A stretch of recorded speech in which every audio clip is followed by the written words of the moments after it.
This ghost story speaks to ghostly monks, which speaks to the period in English history when King Henry VIII broke with Rome because he could not get a divorce, and as a result abbeys and monasteries were secularized and the monks thrown out. Many Roman Catholic priests were executed. The conflict of the abolished monk or nun and the new owners of their former property runs through all of England, and there are a number of ghosts that have their origin in this manner. The Act of Dissolution, which created a whole new set of homeless Catholic clerics, also created an entirely new way of haunting, and this dissertation speaks to a few of those hauntings. First visited was the cathedral at Winchester, halfway down to Southampton, where many spirit or ghost sightings have been and are being reported. It would seem most sightings are of the historical, repetitive kind, not the interactive type.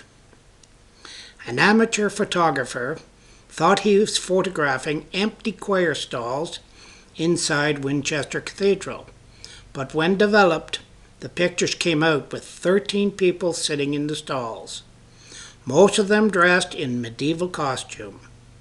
His wife and daughter also said the stalls were empty at the time of the photographs. Many who deal with the paranormal take psychic photography very seriously, as the camera has no emotions or bias. It sees what it sees.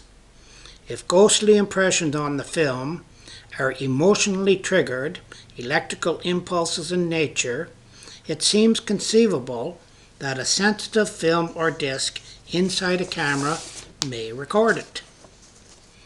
The investigator and a medium visited another site known as Moyle's Court in Ringwood, where there is a wing dating back to the 11th century, which was the Tudor period. It was reported, as I looked towards the doors, which led to the minstrel's gallery, I was amazed to see, coming through them, a shadowy figure in a drab yellow cloak. There seemed more cloak than figure. The small cape piece nearly covered a pair of hands that were clasped and unclasped in anguish or prayer. The hands clasped and unclasped as the apparition came toward me. I felt no fear, only an intense sorrow. I swear I heard a gentle sigh as the figure passed me and drifted to the end of the landing. From there it returned to go down the stairs, seemingly to disappear through a window facing the chapel.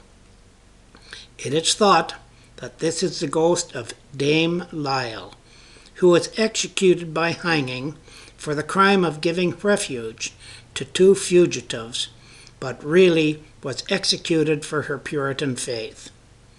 These but two of hundreds of recurring ghost paranormal phenomena reported throughout England.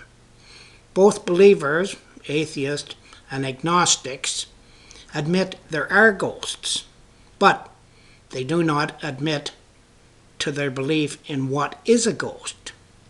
A believer may say it is a soul transitioning from this earthly world to a heavenly world. An agnostic or an atheist may very well say it is just electrical energy that has not yet escaped back to the universe. Thanks for listening. Bye now.